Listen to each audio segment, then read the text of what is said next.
Welcome back, everybody, to the Next Aid Station podcast. I am your host, Jake Kilgore. Today, we have awesome guest, stud athlete, and the winner of this year's men's DC Peaks 50 miler, Adam Loomis. Adam, what's up, buddy? How are you this morning? Hey, I'm doing pretty well. Thanks, Jake. It's psyched to be on. Starting to kind of feel like winter up in Park City today. I know. Yeah, down here it's rainy and windy, and I figured you guys might be in the 40s up there with a little bit of snow. Yep. Yeah, exactly. Snow up high. Good. Adam, I want to jump right into who is Adam Loomis. You showed up on this race. Now, look, when you signed up roughly a week before the race, Mick and I looked at each other and said, this dude is winning our race. So we knew you were fast because we saw your speed goat times. He and I are huge speed goat fans. We've each done it many, many times. So we saw you were, 5:30, 5:40, somewhere in there, top 10 speed goat guy. Why'd you sign up for DC Peaks? Because I want to say it was about a week out from the race. Why'd you sign up for that race? Okay, so this race actually popped up on my radar in, I want to say, June. A couple kind of friends of friends were doing it as their first ultra. And I was like, it sounds super cool. And anyways, it wasn't on my calendar though. I sort of had an idea of what I wanted to do this summer. And then raced a little bit this summer, dealt with some injuries, but I was able to come back and toe the line at Run Rabbit Run 100, which is mid-September. It's been my goal for a couple of years. And I actually did not finish that race. I dropped at mile 70, which kind of first hard drop from a race that left me pretty banged up mentally. So classic post race, after a day or two, I'm on ultra sign up and I'm like, oh, this would be a perfect way to kind of bounce back. But I kept the door open until I think the day registration closed, because you never know what training is going to be like, especially after I still ran 70 miles a few weeks before. But it was perfect. I'm super glad that I was able to race. Timing was what it was. It was awesome. Yeah, so I did notice that you did sign up on Sunday, and Mick and I saw it come through. And I was, we always, eye people that are joining the race and who signs up. And when we saw your name come through, I mean, we knew who you were. I think locally, if you're in the running scene, you know the name Adam Loomis. But when we saw you sign up, we felt pretty solid about picking you to win our race. But I want to kind of go through race day and what happened there and how you experienced the course. And then I want to jump back and talk more about Run Rabbit Run. But with DC Peaks, what was your experience? Had you ran any of these trails before in Davis County? I know you're from Camas. Do you live in Camas, Park City? Kind of take us through that. Yeah, so I technically live in Camas, but I'm only a couple miles from Park City Hospital, and I work in Park City. So to answer your question, no, this was 50 miles of new trails, which I was super psyched about. That's a cool way to experience a race. I had the same thing with the Bear a couple years ago, where I didn't preview any of it. And it's funny when you sometimes when you care a lot about a race, you want to get on it and see it, but sometimes there's a benefit to just being like, all right, you have an idea what the course profile is like, and let's just go experience it. Yeah, that is my preference, to be honest. I've enjoyed racing out of town, actually. As of the last few years, I pick a race out of town, and I don't get a chance to get out there and run the course. But to me, that's part of the excitement and the unknown, and just visiting somewhere new. I know that when I travel for work and I run, I find that I have more energy and I can it's just more fun. And so Totally. This year in DC Peaks, the men and women's 50-mile winner had never ran any of the course. And I think that's pretty cool, actually, being from Park City or Salt Lake and haven't ran the mountains of DC Peaks or Davis County. That's pretty cool. So Yeah, I mean, yeah, go ahead. it really uh validates that this race should exist because those trails are 40 minutes from my house. It's not far. I drive that far to run all the time.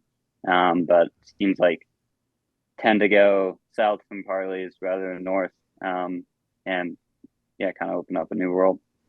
Where did you find yourself, if at all? Where did you find yourself struggling where you had to dig deep? Like, what was kind of the hardest section, 5, 10 miles of the course for you? I mean, the last climb for sure up from Mueller Park is still like you're starting to sort of taste it, like it's coming close, but you're still a ways out. And I mean, I didn't know how I was gonna feel after descending zigzags. It's like 4,500 feet of kind of ripping, descending in your legs, and then you rip across the BST, which has a lot of pretty flat, fast stuff, but also some climbing, more climbing maybe than I expected there. And I actually felt good. Like I came through that just after the descent, came through that aid station, was like, all right, let's just keep rolling. Um, and then heading up from Mueller Park, it was like, oh, this doesn't feel like the last climb that I did for sure. It's a little more of a challenge. But my body responded pretty well that day, and I was able to just keep the legs rolling. And it's a nice climb because it starts off a little steeper, and then it lets off, and it's almost kind of rolly at the top for a while. Yeah, yeah, I think that's pretty typical from what we hear is that early climb in the race, you're climbing 6,000 feet in about 13 miles, but everyone's fresh. It's still cool or dark outside.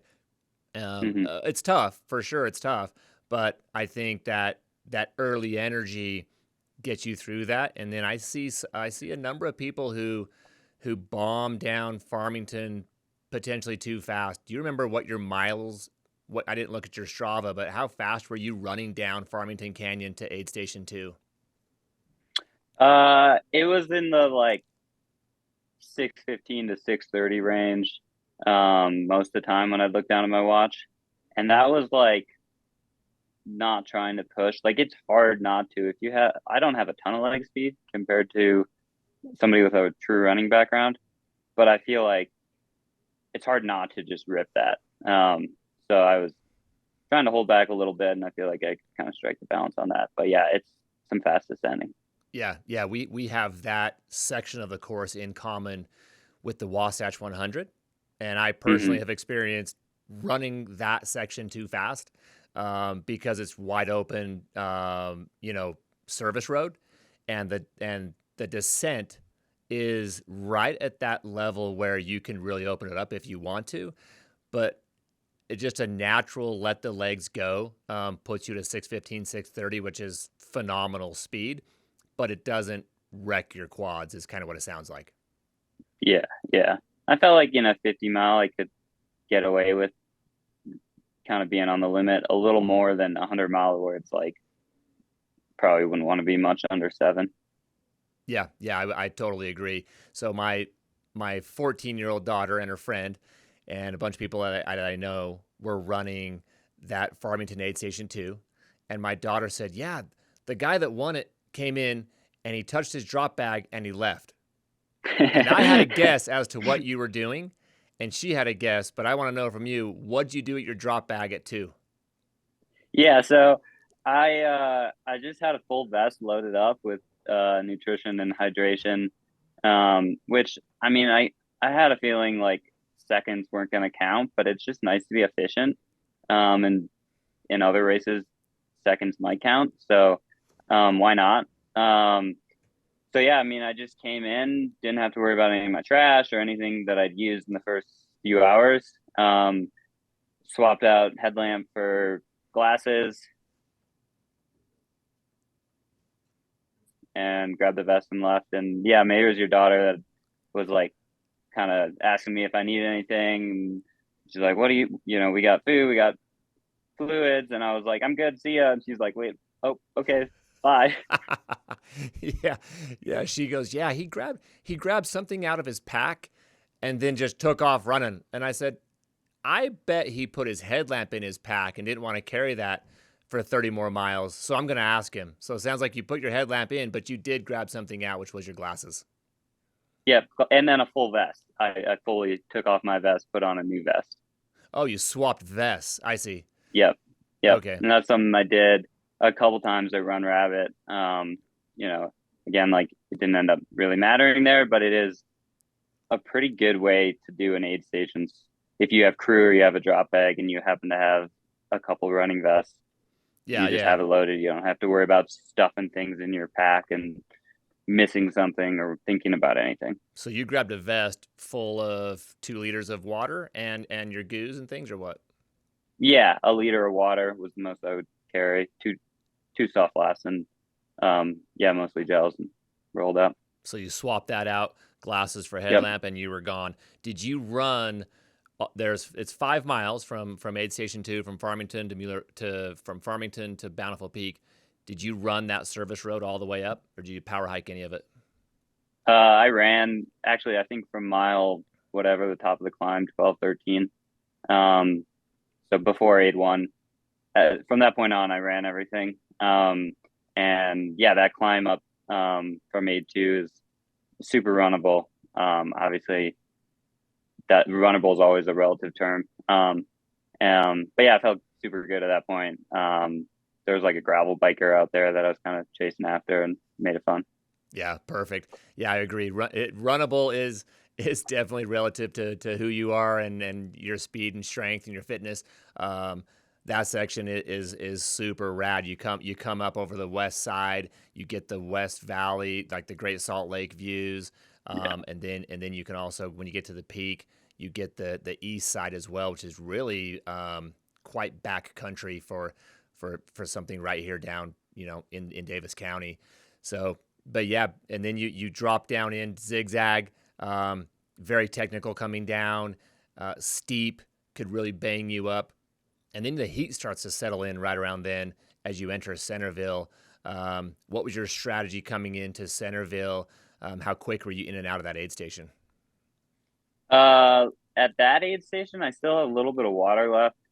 I think I drank my sports drink. But then I was like banking on that I would run well across to Mueller Park.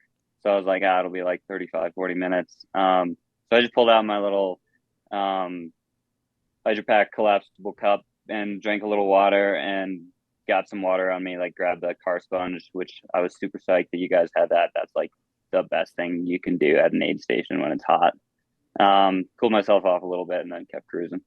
Nice, dude. Well, hats off to Mick, my co-race director. That was his idea this year. We didn't do it last year. This year we did grab the buckets and the sponges and the ice and had those at most, if not all, of the aid stations. So yeah, good to hear that you used that and that it was crucial for Yeah. you. But yeah, back to your point, when you get to Mueller Park, aid station 5, you're about 15 miles from the finish line. Um, at that aid station, I think a lot of people think, oh yeah, like all the climbing is done, most of it's good, like I'm good to go. I'm going to be in covered, shade for these kind of rolling hills. But there is 18 to 1900 feet of climbing from Mueller Park to the finish, and you got to kind of be ready for that. Yeah. Yeah. It was maybe a little more than I had counted on, but I had the route on my watch and it was telling me, even when I was like, I'm at the top of this climb, it was like, yeah, 400 feet to go. And I was like, yeah, no, must be there. Yeah, yeah. Okay, great. And then so you eventually make your way to aid station 6, which is about 5 or 6 miles from the finish. How'd you feel there? Did you just run right through it and just bomb to the finish line? I mean, I felt, I guess, as good as you can hope to. Like, I was hurting, but I knew I could get to the finish hard. Um, and I no, I stopped, filled up at least I think a half liter of fluids and got a little water on me before the descent, which is like not totally straightforward. I mean, it's uh there's a little bit of up still. It's not just like bomb down like the zigzag. So you got to kind of keep the legs going. You can't just let gravity do the work. Yeah, yeah. You have kind of the undulations of the ups and downs. of all those winding, the new BST there in Mueller Park in that area, Bountiful, North Salt Lake. It is deceptively tough, actually. It's not just like, oh, I'm going to go run downhill and get to the finish line. It's up and down, up and down, up and down till you finally go downhill. Yeah, exactly. Kind of reminded me a lot of Park City trails though, with being made for bikes, um, where it's the downhill still has like the reverse grades and a little bit of work. Yep, yep, which makes for a tough course. I think people really love the race this year. Something I want to ask as well, when I enter a race, I really like plan it out on a piece of paper or even a spreadsheet, and I show roughly when I think I'll be at each aid station and what time, give or take, within a window of where I think I'll finish that race. Do you do that as well? And if you do, how did your map or your plan before the race compare to where it actually ended? So I typically have done that for like hundreds, for myself as well as for crew to have an idea of where I want to be, when I want to be. For this, since I was running by myself, didn't have a crew, I looked at some previous splits from last year, but I didn't really worry about it too much. I just kind of broke down the profile so I would know what each section was, and then went from there. Awesome. Okay, cool. I want to jump back a couple years, um, and get to really how you made the transition from the U.S. ski team to ultra running to I know you ran like the Cirque series and you're running just a lot of outdoors, huge outdoor guy. Um, but I didn't know this. My niece was volunteering at the race, Maddie Olson, now Maddie Yeah. Surdell. She just got married a few weeks ago to Zach. But Maddie was like, Adam was on the U.S. ski team with me. So what's that all about, man? When was this? You were on the U.S. ski team. You were traveling all over the world, skiing. Take us through that. When was that, and what were you doing with the U.S. ski team? Yeah, so I was on the U.S. Nordic combined team from 2012 to 2018, which was a couple years out of high school.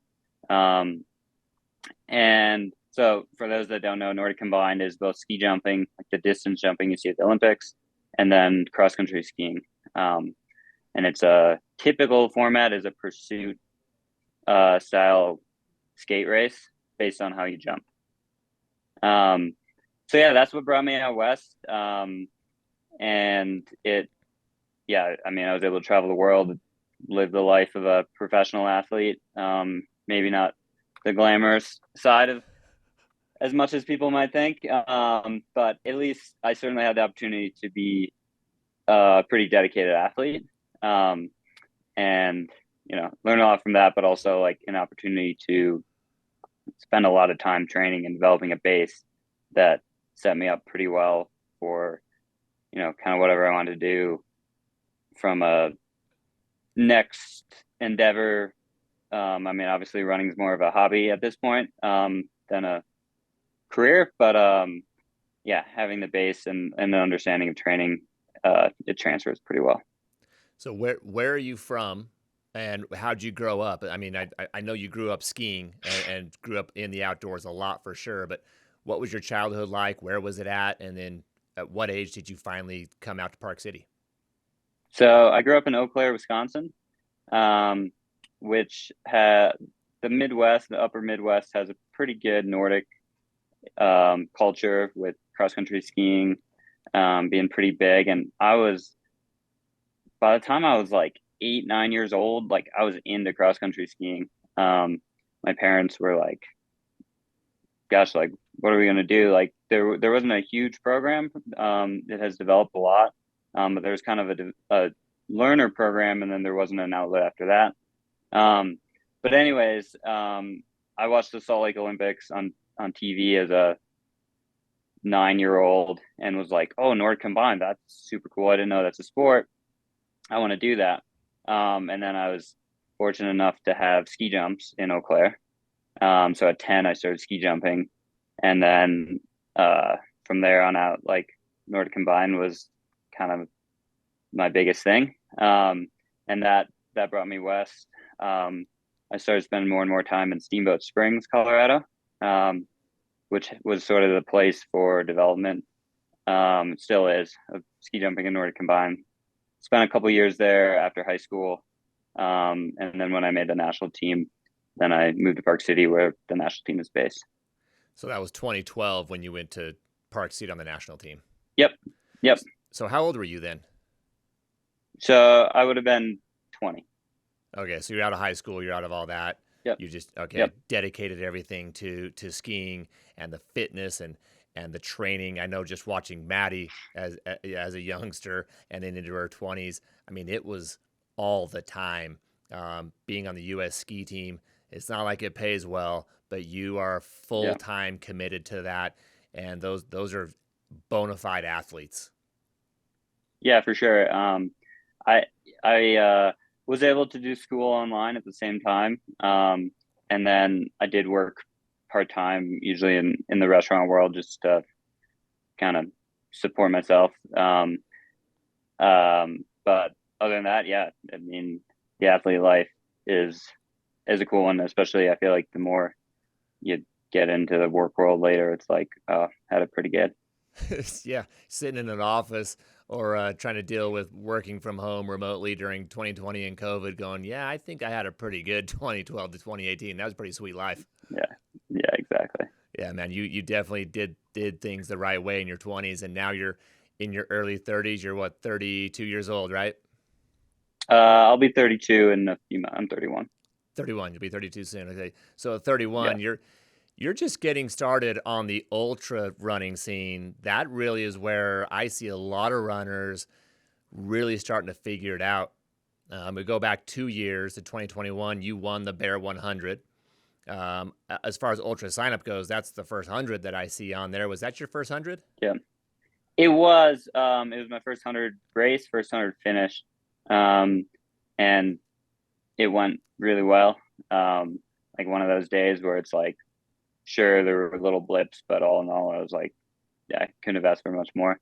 Um, I had done a few other like similar length efforts. I did the Whirl in 2018, which is a third the distance, but usually typical times, like similar times. Um, I've done a cross country ski 24-hour thing where I think I skied like 18 of 24 hours. Um, and couple actually in 2021 I did a traverse in the Tetons called the Grand Traverse. That's like a climbing, scrambling, running route, and that was 20 hours on feet, which was a sweet way to train for it because there was like no runner goes out and runs for 20 hours before 100 unless they're doing another race, because the recovery would be just it's a couple weeks, but that was like a couple days because there was such low impact. But yeah, so the Bear was the first time getting to go run a full 100 miles. So where do you feel your niche is right now, Adam, at 31, almost 32? Is it the shorter ultras, the 50Ks, 50 miles, and you'll grow into the hundreds? Or are you just like happy with where you're at? And that because I see, I mean, you're a podium top 10 runner in any of those distances in nearly any course, and the hundreds you've kind of just dabbled in. But where do you feel today your strength is in ultras? Well, I've always felt, even as a Nordic combined athlete, that the longer the better. And I didn't really have a choice in doing anything long as a Nordic combiner. Um, and I still feel that way. And I think, yeah, the 100 mile is probably where I can really do my best. That said, hundreds are like, especially if you ski in the winter, like you're gonna get one a year. And there's a lot more things that can go wrong. Then I feel like putting together a good 50 miler is almost easier. At least like it's a little more predictable. Um, so right now I feel like anything in that range. 50K. I appreciate the comments, but there's definitely a lot of guys out there that just like a race like Speed Goat or Broken Arrow, the rut, like it's just on the throttle, and you can feel right away. I'm like, I don't have that fitness to go that fast. Yeah, those I mean, those dudes are flying. I mean, your speed goat times, 5:30s, 5:30, 5:40s, somewhere in there is unreal. If you go sub 6 hours at speed goat, you're very, very, very fast and you're an incredible climber. That doesn't always translate in the broken arrow or some of those other faster 50Ks with not quite as much vert. Yeah. Some of those dudes are just insane. They can just redline for 30 miles, and that's tough to compete with. It's certainly a different runner who can redline a 50K versus someone who can just maintain a fast pace for 50 or 100 miles. Seems to be different runners. Yeah, I would agree. There's some people that get both, but I think more and more we're seeing less. We're seeing a little more specialization besides, the few uh, unicorns that can do it all. But the faster comes down a little more to efficiency, like speed, which is a weakness of mine that I can definitely work on. Yeah. So, where do you see after the big? I imagine you're taking a nice little break. I know you have a race coming up next month. Talk about that one. Yeah. So both these races have been, I guess, later than I've typically been doing any running races. But when I was at Broken Arrow, I talked to a guy that Jeff Stern. He's a Solomon runner from the Bay Area. Was just telling me about kind of his local favorite race that is it's still a very high level race. It's called the Quad Dipsy, and it happens to be the Saturday after Thanksgiving. Yeah, in the Bay Area, and I'll be out there for Thanksgiving. So I was like, sweet, I'll hop in that. It'll be competitive for sure. Nick Candle's in it. He was second at Speed Goat. Or he might have, yeah, second at Speed Goat. He won Mammoth. Like, he's been crushing it. Yeah, that dude's a stud. So yeah, so the Quad Dipsy is 28 miles, 28 point something miles in the mountains of San Francisco, right? Yeah, it's based off the Dipsy, which is a point to point 9 mile race over one big climb that has a bunch of stairs and like smooth trails, technical, like just quite a variety. And that claims to be the oldest trail race in the US. Sounds really cool. That's in June. And then they have a double a week or so later. And then the Quad Dipsy is out, back, over the same climb, and then out and back again, which is like pretty ridiculous. Definitely lends towards a challenge to pace. And having went out too hot a couple times this year already, I'm like, all right, I'm gonna try to actually race this one smart and see how it can go. Yeah, I that is that distance where some of those freak dudes are just redlining like crazy. What is the vert in the quad Dipsy? Out back, out back. How much vert are you getting there? It's like it's around. I think it's 9,000, so it's a little over 2,000 each time you go over the climb that you go to the top of 4 times. Okay. Well, hey, good luck at that. I'll be watching Thanks. closely, eating leftover turkey while I watch you suffer. That'll be great. Perfect. Uh, okay, let's back up just a little bit to last month, dude. What happened at Run Rabbit Run? I was watching that race and I knew a lot of the names in there. What happened, man? Yeah, so I guess to backtrack even further, I've been signed up for Run Rabbit a few years. Actually, as far back as 2020, they were one of the few races that were like, "We're doing it. COVID's not a big deal." And then I think their medical team was like, "No, we can't do this." Um, Right. and then 2021, I was like, "All right, let's do the Bear. That's going to be a great first kind of local 100." And that was a good decision. 2022, I was signed up for Run Rabbit and did a 50-mile tune-up race, White Pine 50, kind of also a low-key, really cool course up in Logan Canyon, and was on the bike for a couple days just recovering from that, and just out by myself on nothing challenging at all, but all of a sudden I was flying over my handlebars, broke a couple ribs. So that was 4 weeks out from Run Rabbit in 2012. Did not make it to the start line. And then In this year, 2022. sorry, 2022. Yep. Yep. And then, yeah, this year it's like, all right, let's go back again. and put in a lot of mileage for me in April, May, and then racing in June. By the end of June, I was like, all right, I've got a problem here. I had tendonitis that I needed to deal with. So July, I ran like 20 miles a week and did a lot of time in the gym. But it worked, which was awesome. Not saying it's like totally gone. I was still running bands Saturday.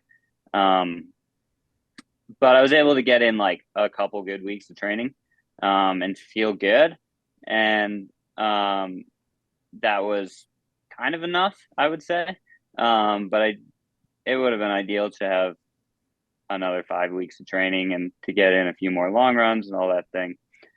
Anyway, so at Run Rabbit, given all that, you would probably think I would start conservatively and, see how things went.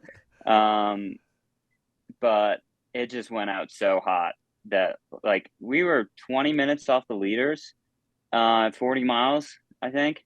But most years we would have been like the group I was in, we would have been winning. And I think I was mentally like, wow, we're not at the front. Like this is a good position to be in. But I was running way ahead of the splits I had made. So there's that. And then the weather was spectacular. It was supposed to be a little bit rainy, and then it ended up being like warm and sunny during the day. So I got behind in my fluids, and that was I think the biggest thing. Coming into 40 miles, I was like realized that I was really behind and like chugged a bunch of soup and still felt okay. But at that point, you've just been running downhill for like 20 miles, so kind of hard to tell.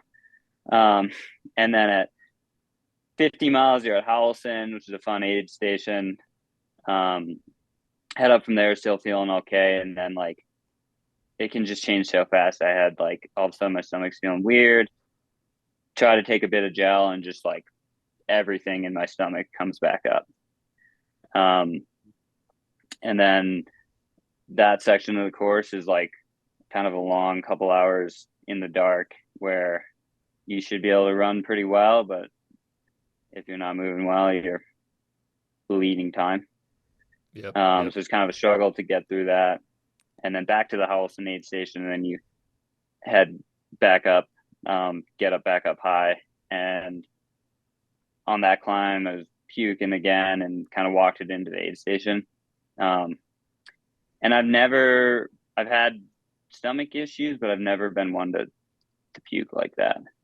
And I do think that got to my head, and it just felt like this year, like all the top times were going to be so fast. Everyone was crushing it, which they did. Like, a course record was broken. Like it was a fast year, but top 5 or so, like it didn't go as fast as it looked like it was going to, which is to say, a lot of people like myself started too hard. And yeah, just thinking back to your next aid station mentality, like that's what I needed. That's what I should have had at mile 70. But I was thinking 30 miles up high with no crew. Like it just seemed like I had this unsurmountable task in front of me. And in hindsight, it should have been like I should have told my crew, which my family, to just tell me to shut up and keep going. And that's on me, not on them. And then it was more like trying to problem solve. Let's make you feel better. Let's take some time. And the longer you sit there, the colder it got, and the more it's just like, nah, I think this race is over for me. Yeah, I couldn't agree more as far as that next aid station mentality. Yeah. When your mind gets in that, when you're in that mindset, it's tough to break out of it, dude. You're puking, you're no longer with the lead pack, or you're not, it's just for the average listener, average runner, you're no longer on the pace that you thought you'd be on. Oh, now I'm going to be at that aid station later and my crew's going to be sitting there waiting for me. the race is pretty much over, like I'm puking, I don't feel good, and it just starts to go downhill mentally from there. Is that kind of what you Hmm. experienced? Yeah, yeah, no, that's totally a fair way to summarize it. It is hard when you when you know you can run the 100 miles, you know you can run it pretty well. I didn't spend a lot of time being like, oh, I hope I can finish this race. That wasn't my concern because I knew I could run it. It was more about how well I could run it. And then when that seemed to go away, then it was like at the time, I didn't have any desire left. And if the priority had been getting to the finish line, then I could have still, I could have still had belief in myself. So a lot to be learned from that experience, that's for sure. Yeah, the longer I've ran, the years that have gone on, I'm learning that it's not just the physical preparation during that training block, but like what are you thinking about on your runs and how are you mentally preparing yourself for anything to happen on race day? Because I've made the Hmm. mistake you just described at a 100 miler, and it eats me up that I just because I was puking or just because I wasn't tracking where I felt I should have been. My splits were slower than where I thought they should have been. I'm getting passed by people. It's really easy to get down and be like, yeah, today's just not my day. And that's Hmm. actually not true. I've discovered that in most cases, unless you're injured, it usually isn't true. And if you continued forward, you probably wouldn't been that far off of where you wanted to be on your race time or position or whatever your goal was. I'm guessing maybe you felt the same way with Run Rabbit. Had you just continued through, you where would you have been on your time or your place if you'd just pushed through and finished? Do you have any idea? Well, obviously hard to say because it's hard to know how those 30 miles would have gone. But yeah, it's like almost embarrassing to admit that when I quit, I was not far off the time that I had planned to be at that aid station. Uh, I came in way ahead of it.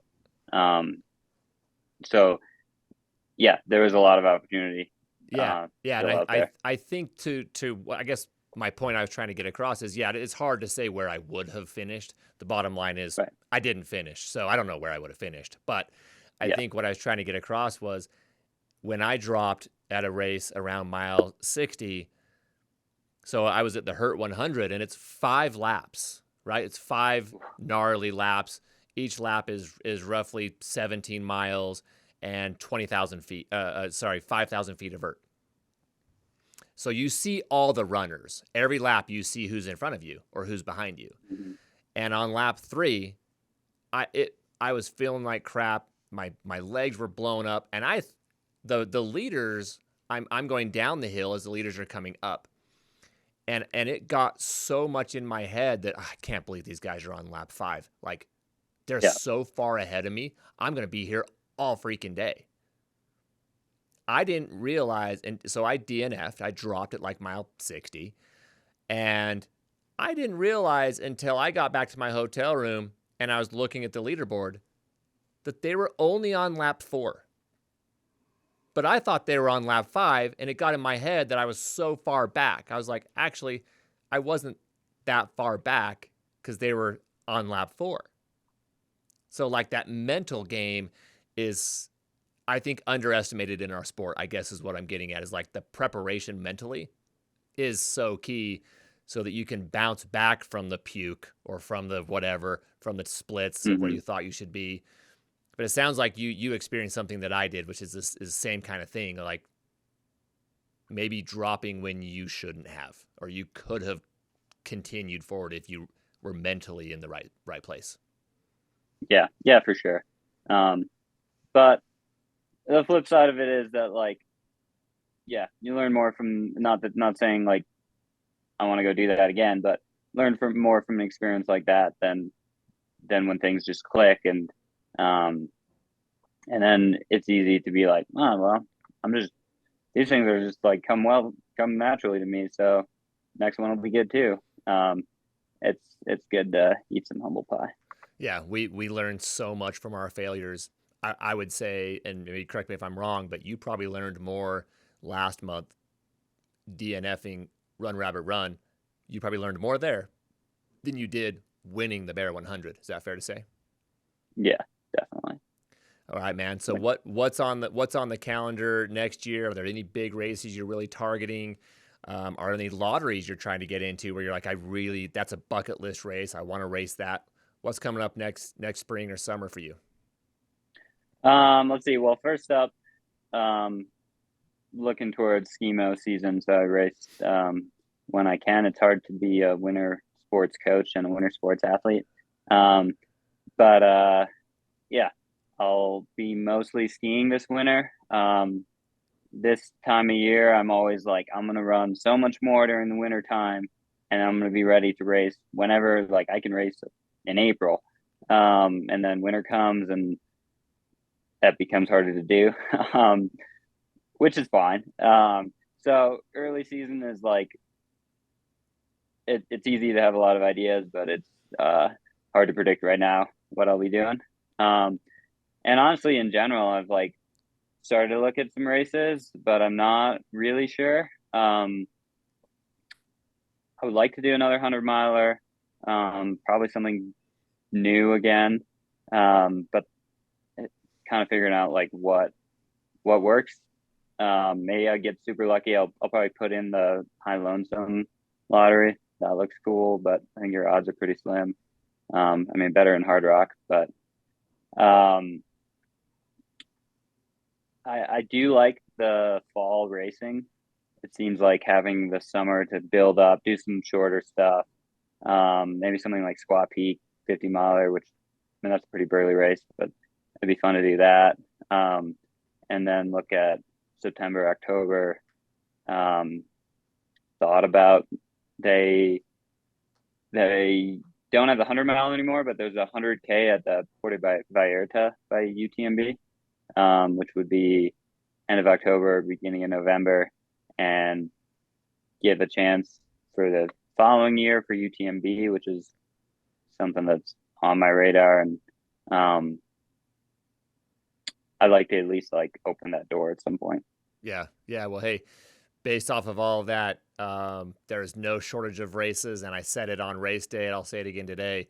There are so many to choose from, but thank you for choosing DC Peaks 50. We loved having you. This has been an absolute blast. Planning the course and watching it grow over the last 3 years, and getting athletes like Adam Loomis to our course is just going to help our race grow. But watching you and your career, man, I am stoked, dude, to see what you do over the next like 5 years. I mean, you're really 2, 3 years into this thing and starting to dial it in and figure it out. Failing is part of that, and the fact that you've overcome that, and you've podiumed and you've won, and you've put up some unbelievable things. But thank you for racing DC Peaks and helping us out. But dude, loved having you there. I'll close our conversation with 3 questions as it Yeah. relates to Well, DC Peaks. Okay, I'm going to ask these as the race director of DC Peaks, to our winner and course record holder of the DC Peaks 50. What is one thing that DC Peaks should continue doing? I mean, hard to pick just one thing. Keep the same course, I guess. I think it's super rad course. It's unique profile. And then I'm gonna give you two. Like keep the communication. Yeah, that's super awesome. Okay, great. What's one thing that we should stop doing? I know that we're open to constructive criticism. I believe you guys gave us some at race day. What's one thing that we should stop doing at DC Peaks? Yeah, I mean the nitpicky thing was the reflective didn't work on the pin flags, which is like if you're 3 years into putting on a race and that's the only issue I saw out there, that's pretty good. Okay. Okay. And final question: what's one thing that we should start doing? Maybe we aren't doing it, but hey, you guys should do this starting next year. Hmm. Um. nothing like jumped to mind. Um, That's also probably a good maybe sign. expect. Yeah, it's definitely a good thing. Um, there probably could have been a little more. I don't know. I didn't look at the aid station food too much, but it's probably like a few more like foods that are pretty easy to go down, like a Big Newton or um, I don't know. I just know at the first aid station, somebody offered me hash browns, and I was like, "Do I look like I want a hash brown right now?" I'm kidding, but no, I don't Yeah. know. I didn't really spend much time looking at the aid station food. I grabbed some fruit, which was perfect. Hey man, this was your opportunity to say, yeah, man, prize money. Give me some prize money. You know, honestly, getting a gift card sometimes is like better than prize money because you're like, I'm not gonna just like bring this to the bank and forget about it. I'm gonna go like get something fun. So I was stoked on that. Cool, man. Well, hey, dude, loved having you on race day. Loved having you on the show today. Um, it's been an absolute pleasure getting to know you. You're a freaking stud, dude. I will be following closely. But hey, this is the next Age Station podcast. I apologize to everyone and all of our listeners. We did not get Jeff Probst on from Survivor, but we will have him on one day. Today we had Adam Loomis. Thanks, buddy. Hey, thank you, and thanks for all the work. I know that putting on a race is more work than I can actually appreciate, but it's a lot. And huge thing. All right, bro. Appreciate it. Thank you very, very much.